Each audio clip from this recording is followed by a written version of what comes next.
Good morning, Michael. Good morning, sir. Good morning, Mrs. Smear. Yes, well, we'll dispense with the good mornings if you don't mind. I haven't got time for good mornings. As you wish. Now, you wanted to discuss something with me. I think you know why I'm here. I don't think I do. Tell him. Tell me what? Tell him what you told your mother last night. Come on. Sexual intercourse. Can often bring about pregnancy in the adult female. Can often bring about pregnancy in the adult female, yes. Yes? You heard that, did you? Yes? Yes, well, I'd like an explanation if it's not too much trouble. An explanation of what? An explanation of how my son came to be using language like that in front of his mother. Well, I assume it's something that Michael's been learning in his biology classes, is that right? Yes, sir. Yes, with Mr. Hent. Glad to see some of it's sinking in.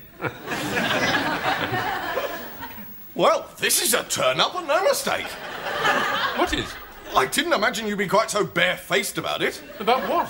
I came here today to make a complaint about my son being exposed to gutter language in the playground. I am frankly staggered to find that this is something he's actually been taught in a classroom. I mean, what is going on here? Well, we're trying to teach your son. Are you indeed? Trying to teach him what? How to embarrass his parents? How to smack himself with heroin? What?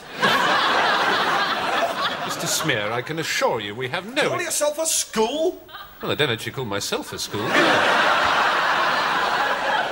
be ashamed of yourself, filling a young lad's head with filth like that. Well, let me tell you something about the real world. You're here to provide a service. Well, that's quite right. Oh, well, that's quite right. Yes, well, I'm not happy with it. I'm not happy with the service you're providing.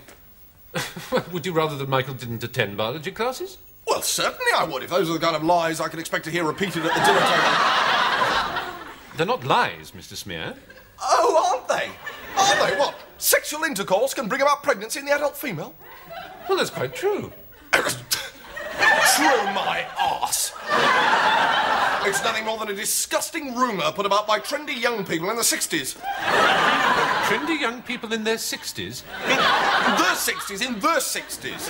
That's when it all started, people like you. I can assure you, Mr. Smear, that sexual reproduction has been part of the biology syllabus for many years. I don't care about your blasted syllabus. What good is a blasted syllabus out there? Out where? Out there. The Arkwright Road? Arkwright Jungle, I call it. Well, what would you rather we taught your son? I would rather you taught him values, Mr. Casalingua. Values. Respect, decency, standards.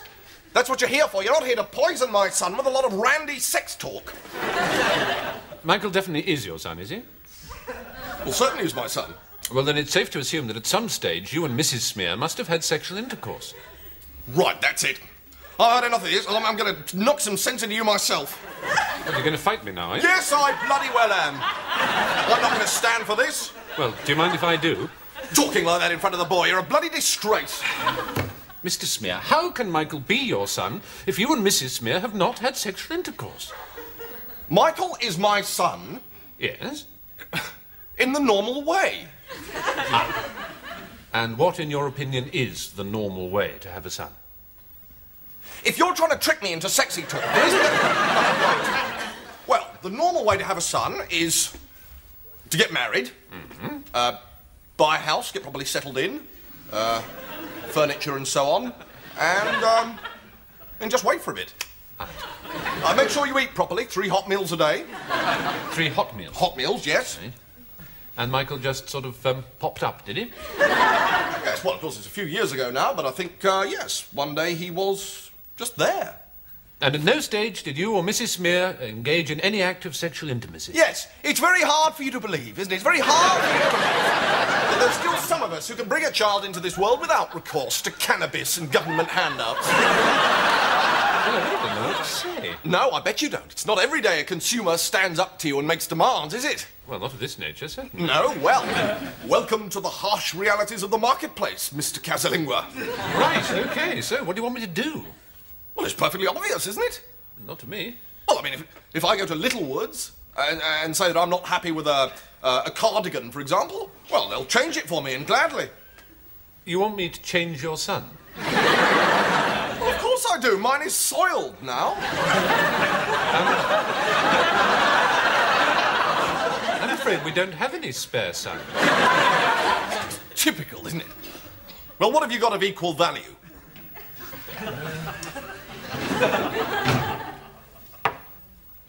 Oh, we have got some locusts in the biology lab.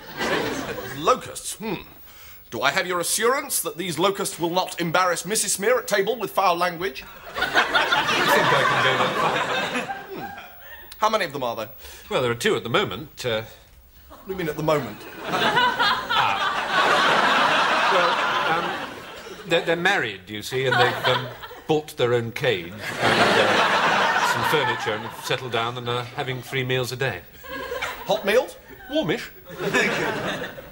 So Mrs. Smear might one day become a grandmother. It's a distinct possibility. She'd like that.